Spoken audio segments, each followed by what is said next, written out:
Hello students, good evening. Today in 11th class physics, we are starting the first chapter. First chapter है dimensions या dimensional analysis and measurements. Analysis and measurements. तो इसमें सबसे पहले तो अभी हम लोग ये देखें कि फिजिक्स की जो अभी हम लोग ने क्लास स्टार्ट की है, तो फिजिक्स में एक्चुअल में अभी हम लोग क्या पढ़ रहे हैं, फिजिक्स में करते क्या हैं। तो फिजिक्स में अभी हम लोग ये कहते हैं कि भाई हम लोग कुछ रेगुलरली कुछ थ्योरीज या कुछ एक्सपेरिमेंट्स करते रहते हैं। We generally perform some experiments और कुछ ऑब्जर्वेशंस, कुछ एक्सपेरिमेंटल ऑब्जर्वेशंस वगैरह करते रहते हैं, कुछ मेजरमेंट्स करते रहते हैं और उनके बेसिस पर अभी हम लोग कुछ लॉज या कुछ थ्योरीज को डेवलप करते हैं। और ऑब्जेक्टिव क्या रहता है? ऑब्जेक्टिव ये रहता है कि हमारे आसपास जो चीज़ें घट रही हैं, to explain all those natural phenomena which are occurring all around us. हमारे चारों तरफ जो चीज़ें हो रही हैं उनको एक्सप्लेन करते हैं और उनको एक्सप्लेन करने के लिए ये जो थ्योरी अभी हम लोग लाते हैं उस थ्योरी को एक सपोर्ट देते हैं किसका? मैथमेटिकल फॉर्मुलेशन का। मतलब अभी आप कुछ फार्मूला बनाकर देंगे और फिर उसी फॉर्मूलेस पर बेस अभी हम लोग और थ्योरीज को आगे डेवलप करेंगे। जैसे एग्जांपल के लिए हमारे आसपास जो चीज़ें घटती हैं उसमें सबसे इंपॉर्टेंट ये है कि भाई any object if left will fall in downward direction. सभी लोग देखते हैं लेकिन कोई सोचता नहीं है, but Newton thought about it, so he put forward a theory कि भाई all the objects are attracted towards the earth. सारे ऑब्जेक्ट जो अर्थ की तरफ अट्रैक्ट होते हैं, है ना, ये उसने थ्योरी रखी उस चीज को सपोर्ट करने के लिए। If any object is left freely then it falls towards the earth. फिर उसने उसी थ्योरी को आगे बढ़ाया, क्या किस all the objects in this universe are attracting each other, ये बोला। ठीक है, फिर उसके लिए फिर एक्सपेरिमेंट्स कंडक्ट किए गए और फिर फाइनली ये बताया गया that force of attraction acting between any two objects is found to have this relation, F is equal to G(m1m2) upon r²। ऐसा कुछ रिलेशन एग्जिस्ट करता है। तो यही सारी चीजें अभी हम लोग इसमें करने वाले हैं, है ना। क्या कि डिफरेंट फिजिकल डिफरेंट जो फिनोमेना हो रहे हैं उनके बारे में पढ़ेंगे, उनको एक्सप्लेन करने के लिए कुछ थ्योरी रहेंगी और कुछ फंडामेंटल लॉज रहेंगे जो उन सारी थ्योरीज को आगे एक्सप्लेन करेंगे। ठीक है, तो अब सबसे पहले अभी हम लोग इसमें एक्सप्लेन कर रहे हैं क्या? Physical quantity.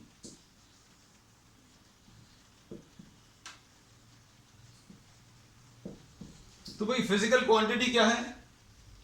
ऐसी कोई भी क्वांटिटी जिसको आप मेजर कर सकते हैं। तो ऐसी बहुत सारी चीजें जिनको आप मेजर कर सकते हैं, लेकिन उनका यूज अभी हम लोग कर सकें to explain the phenomena which are occurring all around us. Science में अभी हम लोग यही सब करते हैं कि भाई हमारे आसपास जो चीजें हो रही हैं उनको एक्सप्लेन करना, उसके लिए थ्योरी, और थ्योरी को सपोर्ट करने के लिए मैथमेटिकल फॉर्मुलेशन, है ना। जैसे मैथमेटिकल फॉर्मूला जो है ये न्यूटन्स लॉ का भी हमने आपको बताया था, वैसे ही अभी हम लोगों ने ये बोला कि फिजिकल क्वांटिटी क्या है?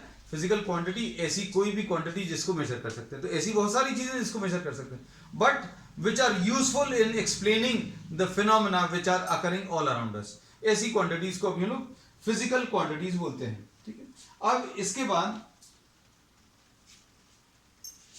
Measurement of a physical quantity जो है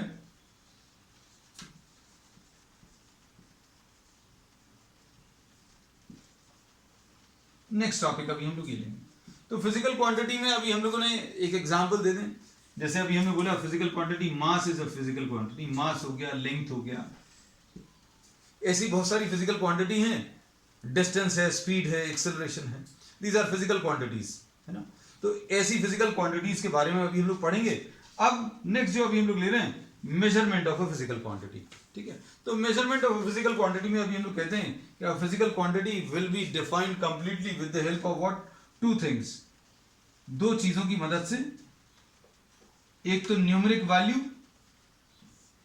and second is what? Unit. दो चीजें अभी हम लोग बोलेंगे मेजरमेंट में जरूरी रहेंगी, एक तो न्यूमेरिक वैल्यू और दूसरी यूनिट। जैसे suppose for example distance between two points, दो पॉइंट्स के बीच का डिस्टेंस अगर अभी हम लोग बोलें कि भाई ये दो पॉइंट्स के बीच का डिस्टेंस 70 है, तो अभी आप तुरंत पूछोगे भाई 70 क्या है? तो अब हम लोग बोलेंगे भाई डिस्टेंस इसका 70 किलोमीटर है।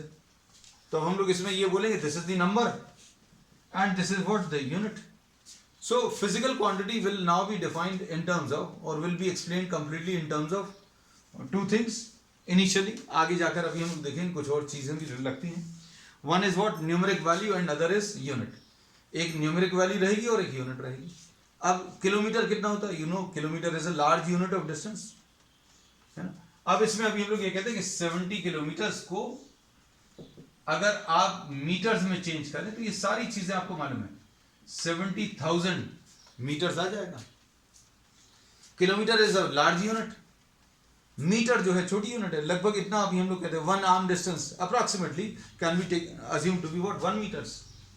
और इसको अगर अभी हम लोग बोलें तो 70,000 और इसमें 2 जीरोस और लगा दो तो क्या आ जाएगा? सेंटीमीटर्स आ जाएगा. डिस्टेंस वही है, अभी हमने बोला डिस्टेंस वही मेजर कर रहे हो, लेकिन आप क्या कर रहे हो? यूनिट चेंज करते जा रहे हो. यूनिट अगर आपने, ध्यान से सुनना बेटा, यूनिट अगर आपने अप्रोक्सीमेटली इतनी ली है तो न्यूमेरिक वैल्यू 70,000 आया, और सेंटीमीटर अगर ले ली तो सेंटीमीटर का साइज अप्रोक्सीमेटली इतना है ना. तो अब हम लोग बोलेंगे ये नंबर जो है बढ़ा गया. तो अगर आप यूनिट छोटी सिलेक्ट करोगे तो नंबर बड़ा हो जाएगा. ऑब्वियस है. आपको यहां से लेकर कुछ दूर तक का एक डिस्टेंस मेजर करने को बोला जाए और आपको कोई इंस्ट्रूमेंट नहीं दिया जाए. Suppose you are given a stick this much length, है ना. Just find out the how many number of sticks. तो आपने यहां से यहां तक एक स्टिक रखी वही वाली, फिर उसको टर्न अराउंड किया, ये स्टिक को आपने टर्न अराउंड किया, इधर पर आ गए, फिर इसको टर्न अराउंड करके यहां पर आ गए and you go on measuring. तो क्या होगा?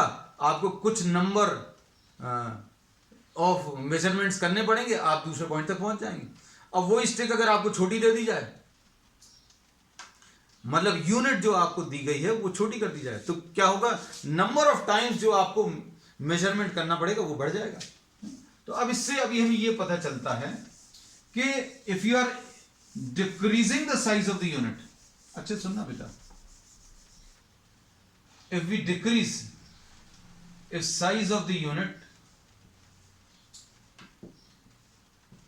डिक्रीज के लिए अभी हम लोग ये सिंबल यूज करेंगे, नीचे की तरफ डिक्रीज कर दिया, then what happens to the numeric value?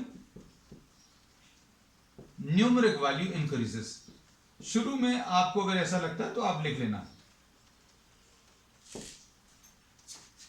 इसको मैथमेटिकल लैंग्वेज में अभी हम लोग ये कहते हैं बेटा, क्या कि numeric value is inversely proportional to unit.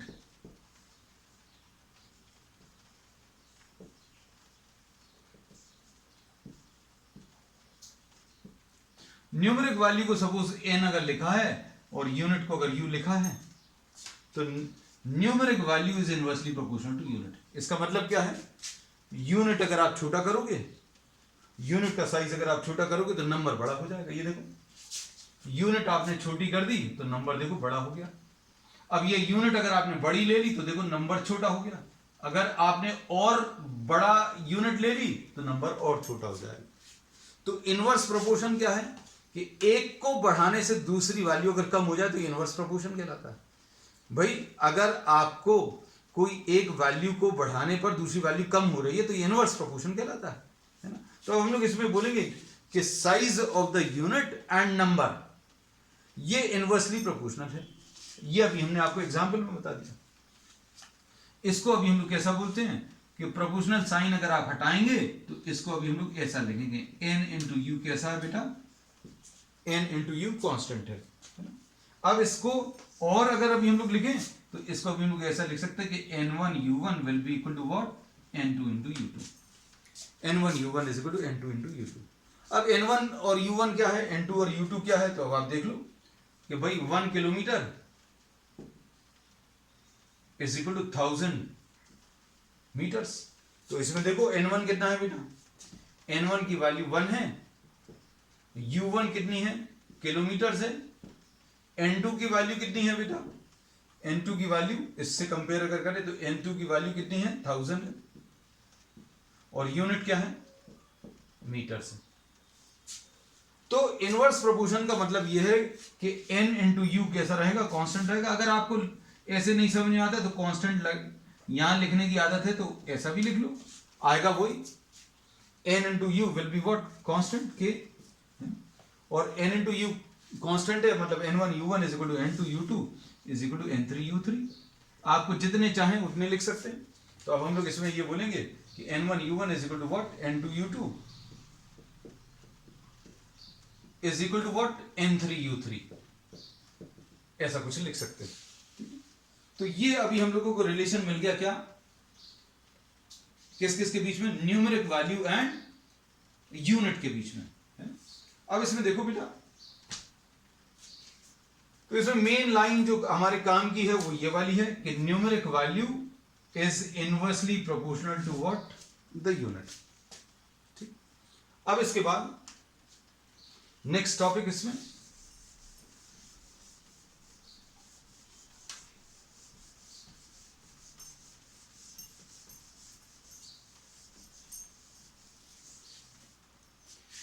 Next topic है टाइप्स ऑफ फिजिकल क्वांटिटीज।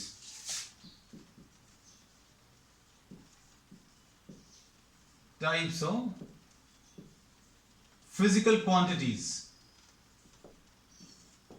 अब अच्छे से सुनना, समझना इसको। हम लोग कहते हैं कि अभी हम लोग बेसिकली इस स्टेज पर 3 टाइप पढ़ रहे हैं। एक तो रेशियो पढ़ेंगे, ऐसी फिजिकल क्वांटिटीज जो रेशियो ऑफ सम क्वांटिटीज के फॉर्म में एक्सप्रेस्ड हैं। फिर दूसरा अभी हम लोग पढ़ेंगे इसमें स्केलर्स के बारे में, और फिर इसमें पढ़ेंगे अभी हम लोग वेक्टर्स। अब ये 3 अलग अलग यूनिट्स में 3 अलग अलग टाइप क्यों लिए, क्योंकि अभी हम लोग बोलेंगे रेशियो जो रहेगा, क्योंकि ये चैप्टर का नाम क्या है, मेजरमेंट्स है ना। तो हम लोग सारी चीजें क्या मेजरमेंट से रिलेटेड पढ़ रहे हैं, तो भाई इसका मेजरमेंट रेशियोज का इसमें कोई यूनिट की जरूरत नहीं पड़ेगी। जैसे एग्जाम्पल के लिए अभी आपने रिफ्रैक्टिव इंडेक्स के बारे में पढ़ा होगा। Refractive index is a physical quantity है ना। इसको अभी हम लोग n से रिप्रेजेंट करते हैं, और n क्या होता था, speed of light in air upon speed of light in the medium, ऐसे कुछ होता था। तो अब इसमें देखो, आप अगर देखो ऊपर जो स्पीड है वो किलोमीटर्स पर सेकंड में आएगी, और नीचे जो क्वांटिटी है वो भी किलोमीटर्स पर सेकंड में आएगा, या कुछ मीटर्स पर सेकंड आएगा। कहने का मतलब ये है कि रिफ्रैक्टिव इंडेक्स एक ऐसी फिजिकल क्वांटिटी है जिसकी कोई भी यूनिट्स नहीं है, नो यूनिट्स। ठीक है, अब इस n में, और जो अभी हम लोग n लिख चुके उसमें कंफ्यूजन बिल्कुल मत रखना, नहीं तो बोलो अरे n तो अभी कुछ और लिखा था, तो वो n न्यूमेरिक वैल्यू थी। और हम लोगों को याद होगा कि 10th क्लास में we have studied about refractive index and will be studying about in detail in the next class. इसको अभी हम लोग इससे भी रिप्रेजेंट करते हैं रिफ्रैक्टिव इंडेक्स को, this is pronounced as mu है ना। तो रिफ्रैक्टिव इंडेक्स क्या होता है, speed of light in air upon speed of light in the medium, या दो मीडियम्स में स्पीड ऑफ लाइट का जो रेशियो है उसको रिफ्रैक्टिव इंडेक्स बोलते हैं। अब इसकी यूनिट क्या आएंगी, तो ऐसी क्वांटिटीज की कोई भी यूनिट नहीं होती। ठीक है, तो अभी हम लोग पूरा चैप्टर जो पढ़ रहे हैं वो किससे रिलेटेड है, मेजरमेंट से रिलेटेड है। तो मेजरमेंट्स में सबसे पहली टाइप की क्वांटिटीज हैं, जैसे अभी हमने बता दिया क्या, रिफ्रैक्टिव इंडेक्स। अब उसके बाद इसमें अगला जो है रिलेटिव डेंसिटी। ये भी अगर किसी को याद हो, ये 9th क्लास में था सिलेबस में। रिलेटिव डेंसिटी एक क्वांटिटी है। तो रिलेटिव डेंसिटी क्या होती है, density of any object, density of an object upon density of a standard material. वो जनरली आप वाटर लेते हो, density of object upon density of water. और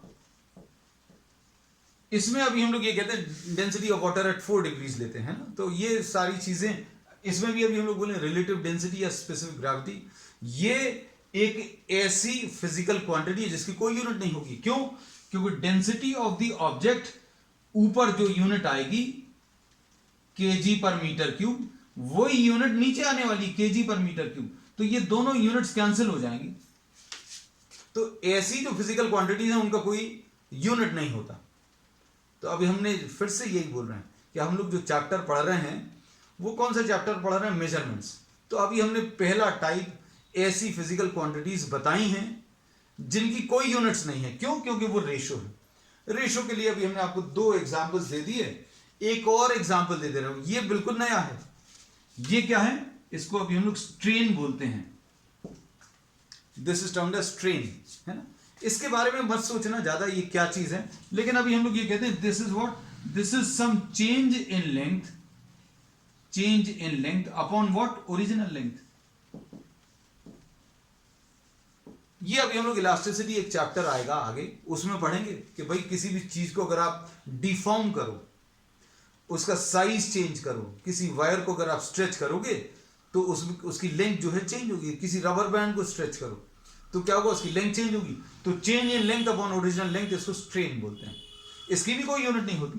तो अभी हम लोगों ने क्यों, क्योंकि चेंज इन लेंथ मीटर से मेजर होगा और ये चेंज ओरिजिनल लेंथ ये भी मीटर से मेजर होगा। और रेशो ऑफ टू क्वांटिटीज की कोई यूनिट नहीं होती, ये अभी हमने बताया। तो ये पहला टाइप है।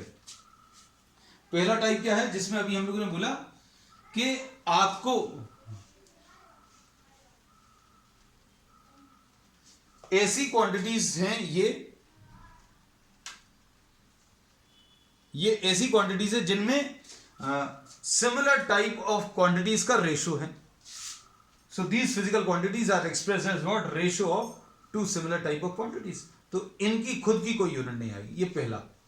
फिर दूसरी टाइप की जो क्वांटिटीज हैं, ये पहली अभी हम लोगों ने डिस्कस कर ली डिटेल में। अब दूसरी स्केलर्स। स्केलर्स अभी हम लोग बोलते हैं ऐसी फिजिकल क्वांटिटीज हैं जिनको डिफाइन करने के लिए सिर्फ मैग्नीट्यूड की जरूरत पड़ती है। ऐसी physical quantities which are defined completely by magnitude alone. अब इसमें अभी हम लोगों ने ये बोला जैसे मास है, मैग्नीट्यूड है, ऑब्वियसली यूनिट तो आएगी इसका। अगर मैग्नीट्यूड है तो यूनिट भी आएगी। तो इसमें अभी हम लोगों ने बोला there will be no sense of direction. Just suppose for example, if you are having a box and in this box you are placing some 5 kg, एक ब्लॉक रख दिया आपने, हमने ये बोला एक 5 kg का ब्लॉक रख दिया। अब इसमें आपने 3 kg और रख दिया तो टोटल कितना आ जाएगा, 8 kg आ जाएगा। इस बॉक्स के अंदर 2 kg और रख दिया तो कितना आ जाएगा, 10 kg आ जाएगा, है ना। अब इसमें आप कभी ये नहीं पूछोगे ये जो 3 kg रखा था ये लेफ्ट साइड पर रखा था या ऊपर रखा है कि नीचे रखा, कहीं पर भी रखें, कैसे भी रखें, किसी भी सीक्वेंस में रखें, the total mass will be what, 10 kg। 5 + 3 + 2। अब इसमें से 1 अगर आप निकालोगे तो 9 बचेगा, 2 निकाल लोगे तो 7 बचेगा, 3 और निकालोगे तो 4 बचेगा। तो ये simple laws of algebra follow करते हैं। इसमें सिंपल लॉज ऑफ एल्जेब्रा लगते हैं। और मेजरमेंट्स में भी अभी हम लोगों ने जैसा बोला, मेजरमेंट्स में सिंपल प्लस माइनस करके आप वैल्यूज को कैलकुलेट कर सकते हैं। अब इसमें तीसरी टाइप ऑफ क्वांटिटीज जो हैं वो हैं वेक्टर्स। वेक्टर्स अभी हम लोग बोलते हैं ऐसी फिजिकल क्वांटिटीज को जिनको डिफाइन करने के लिए आपको मैग्नीट्यूड एंड डायरेक्शन की जरूरत पड़ेगी। You require what, you require magnitude and direction.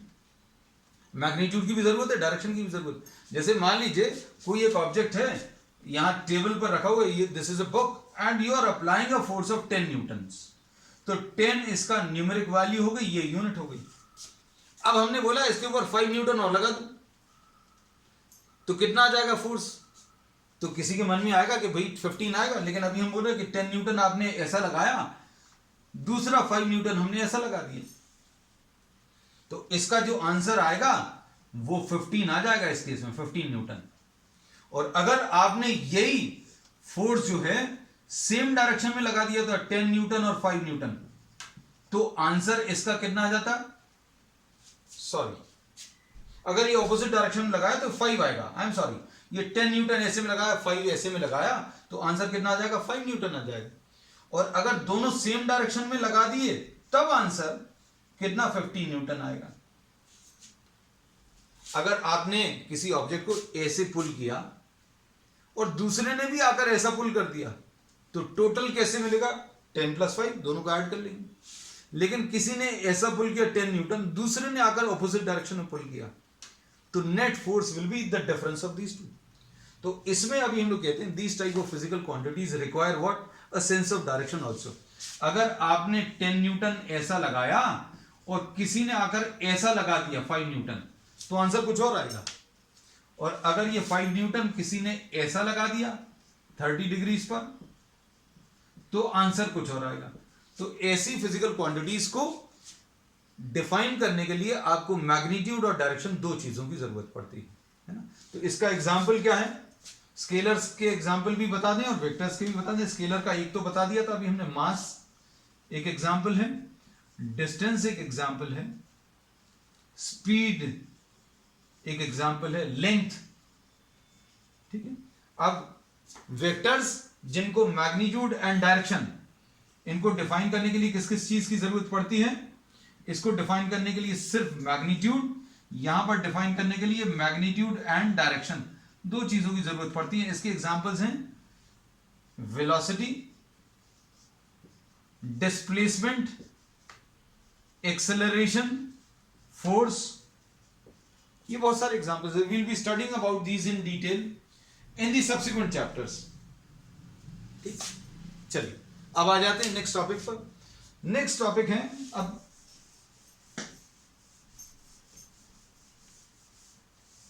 इनको देखकर अब हमें कुछ आइडिया लग गया कि भाई हम लोग कुछ फिजिकल क्वांटिटीज के बारे में पढ़ने वाले हैं, है ना। अब लेंथ को ही अगर अभी हम लोग ले लें, अब अच्छे से सुनना बेटा, ये चैप्टर पढ़ने की जरूरत क्यों पड़ी, इसके बारे में डिस्कशन कर लें, क्योंकि ये सब कुछ किताबों में नहीं दिया रहता है। जैसे लेंथ है, लेंथ के अगर अभी हम लोग डिफरेंट यूनिट्स की बात अगर करें, तो लेंथ अभी हम लोग बोलते हैं किलोमीटर्स है, मीटर्स है, देन यू हैव फीट्स है, फिर इंचेस हैं, फिर सेंटीमीटर्स है, मिलीमीटर्स है, माइल्स है, यार्ड्स हैं, इतनी सारी यूनिट्स हैं एक फिजिकल क्वांटिटी की है। अभी हमने सारी तो लिखी नहीं है, और बहुत सारी, पैरालिटिक सेकंड है, लाइट ईयर है, एस्ट्रोनॉमिकल यूनिट है, देयर आर मेनी, माइक्रोमीटर्स है, ठीक है, नैनोमीटर्स है, एंगस्ट्रॉम है, बहुत सारी यूनिट्स हैं। अब एक फिजिकल क्वांटिटी की इतनी सारी यूनिट्स, फिर इनकी आपस में रिलेशन, है ना। तो हम लोगों को क्या होगा अगर 50 या 100 नई फिजिकल क्वांटिटीज पढ़ने को मिल जाए, तो इतनी सारी यूनिट्स याद रखना मुश्किल होगा, है ना।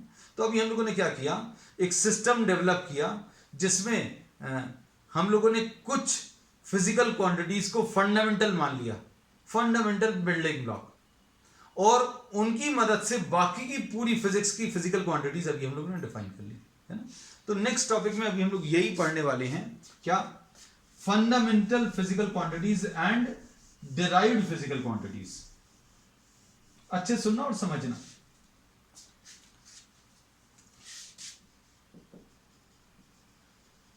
फंडामेंटल फिजिकल क्वांटिटीज, डेफिनेशंस बेटा आप लिख लेना, हम सिर्फ कॉन्सेप्ट भर आपको बताएंगे। डिराइव्ड फिजिकल क्वांटिटीज, क्योंकि हम लिखेंगे नहीं ना डिक्टेट करेंगे। अब चूंकि ये पहली क्लास है तो I am giving you these instructions. Fundamental physical quantities, ऐसी फिजिकल क्वांटिटीज जो इंडिपेंडेंट है of any other physical quantity, मतलब वो किसी और चीज के ऊपर डिपेंड ही नहीं कर रही, और इनके टर्म्स में बाकी की फिजिकल क्वांटिटीज को एक्सप्रेस कर सकते हैं, इनको फंडामेंटल बोल दिया। और बाकी की जो फिजिकल क्वांटिटीज हैं जिनको इनके टर्म्स में एक्सप्रेस करने वाले हैं, इनको अभी हम लोगों ने फंडामेंटल फिजिकल क्वांटिटीज। अब हम लोग ये कहते हैं कि हर एक चीज का एक बिल्डिंग ब्लॉक है, तो आपको फिजिक्स में बहुत सारी चीजें बनानी पड़ेंगी, बहुत सारी फिजिकल क्वांटिटीज पढ़नी पड़ेंगी। कुछ चीजों को फंडामेंटल मान लिया और उनकी मदद से आप जितनी भी फिजिक्स की बाकी की फिजिकल क्वांटिटीज वो बना लेंगे। जैसे अभी हम लोग बोलते हैं, आप घरों के बहुत सारे डिजाइन देखते हैं, बहुत सारे डिजाइन, है ना, सबके अलग अलग आपको बने बनाए कुछ तो नहीं मिलते, उनका फंडामेंटल बिल्डिंग ब्लॉक कुछ चीजें हैं। जैसे क्या है, ब्रिक्स है, सीमेंट है, सैंड है, वाटर है, स्टील है, ठीक है। ये बेसिक फंडामेंटल बिल्डिंग ब्लॉक्स हैं। इन्हीं की मदद से अभी हम लोग कहते हैं कि घर का कोई भी शेप कैसा भी बनाना हो, एक एग्जाम्पल की तरह दे रहे हैं, उसको याद रखना। कैसा भी शेप का, कैसी भी डिजाइन का भी आप घर बना सकते हैं। तो ये फंडामेंटल चीजें हो गई, और फिर उनकी मदद से आप डिफरेंट जो शेप्स क्रिएट करते हैं वो डेराइव्ड क्वांटिटीज हो गई, है ना। तो अब हम लोग इसमें ये कहते हैं कि फंडामेंटल फिजिकल क्वांटिटीज क्या हैं। फंडामेंटल फिजिकल क्वांटिटीज वो हैं जो independent of any other physical quantity हैं, और इनकी मदद से बाकी की फिजिकल क्वांटिटीज को डिराइव किया जा सकता है या निकाला जा सकता है। इनको अब ये लोग fundamental, these do not depend on other physical quantities. और डिराइव्ड फिजिकल क्वांटिटीज क्या है? ये these are those physical quantities which can be expressed in terms of fundamental physical quantities. ठीक है, तो अब हम लोग इसमें there are 7 fundamental physical quantities. 7 हैं सिर्फ, है ना।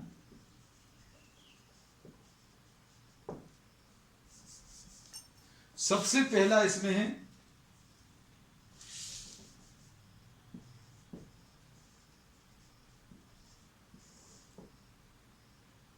फिजिकल क्वांटिटी, और इसमें द यूनिट जो अभी हम मोस्टली यूज करते हैं, सबसे पहला है मास, सेकेंड है लेंथ, और तीसरा टाइम। आपका 90% ऑफ द रिक्वायरमेंट इस चैप्टर की वो इन 3 से पूरी हो जाएगी, मास, लेंथ और टाइम से। Mass, length, time. Fourth current. Fifth temperature. Six इसके बाद ल्यूमिनस इंटेंसिटी। Luminous intensity. अब कुछ चीजें ऐसी होंगी जो शायद आपको समझ में ना आए, समझने की जरूरत भी नहीं है, क्योंकि हमने बोला आपका जो मेन रिक्वायरमेंट है वो इन 3 से चल जाएगा, है ना। 7th इसमें amount of matter. Amount of matter, ये 7th है। ठीक है, अब इनकी जो यूनिट्स हैं, mass is measured in kgs, length is measured in meters, time is measured in seconds, current is measured in amperes। पूरा लिख लेना बेटा, है किलोग्राम्स है, दिस इज व्हाट किलोग्राम्स, हमने शॉर्ट में लिख दिया। फिर temperature is measured in kelvin, and this is measured in candela. जो luminous intensity that is measured in what candelas. फिर इसके बाद amount of matter is measured in moles. ठीक है, तो अब इसमें जो इनके रिप्रेजेंटेशन है, सिंबल्स हैं, जो भी हम लोग मोस्टली यूज करेंगे, केजी आ गया, ये मीटर आ गया, एम लिखते हैं इसको, सेकेंड, इसको अभी हम लोग ए लिखते हैं, this is written as what A. फिर उसके बाद केल्विन को के लिखते हैं, इसको सी डी लिखते हैं, और मोल्स को एम ओ एल लिखकर आप छोड़ देते हैं। ठीक है, so these are the 7 fundamental quantities. ये 7 फंडामेंटल क्वांटिटीज हैं। इसका मतलब क्या है? इसका मतलब क्या है? इन 7 के टर्म्स में पूरी फिजिक्स में जितनी भी बाकी की क्वांटिटीज हैं उनको एक्सप्लेन कर लेंगे या डिराइव कर लेंगे। So those will be termed as what? The derived physical quantities. अब इसके अलावा ध्यान से सुनना, there are 2 other fundamental quantities, supplementary fundamental quantities, है ना। तो अब ये 2 और लिख लेना। In addition to these 7 there are 2 supplementary quantities.